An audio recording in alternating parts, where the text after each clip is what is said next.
Question number 8. A round cake pan is in the shape of a cylinder. So the first thing I'm noticing, class, is it's telling me the shape is a cylinder. So I'm going to need to sketch this eventually, but let's just make a little underline here. We know this is a cylinder.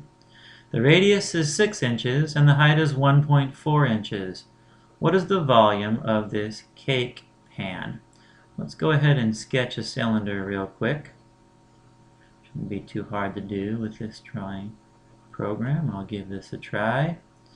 I've got sides right here, or edges. There is our cylinder.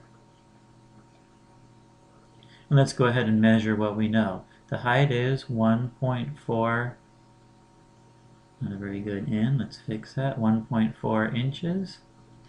And the radius, they give us a radius. We don't need to figure out diameter or radius from diameter. The radius is equal to 6 inches.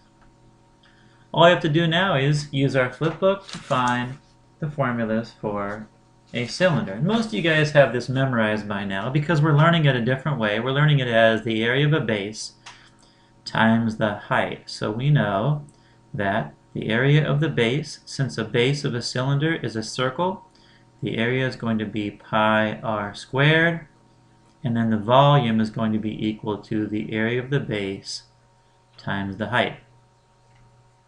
I'll go ahead and shade in this base. There's the base we're going to use, and we know the radius is 6 inches. That means the height is the other measurement, 1.4 inches.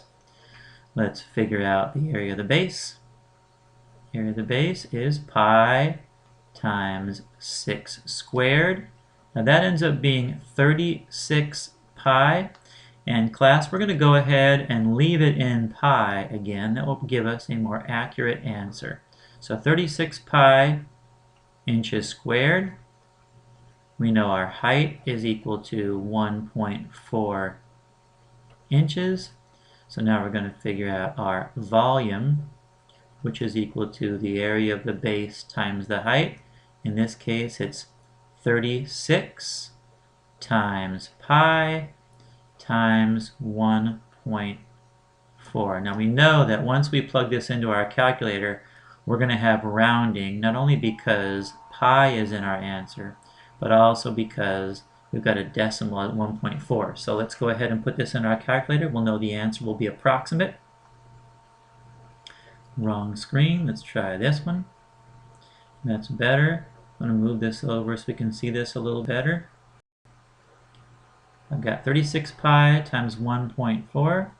So 36 times pi times 1.4 is equal to, and that is 158.336. The 6 means we're going to round up the second digit to a 4. This is 158.34. Approximately then, 158.34 inches cubed, because volume is 3-dimensional. We'll put a box around that one, and then we'll move on to the next step in the next video. 158.34 inches cubed. See you in the next video to do letter B.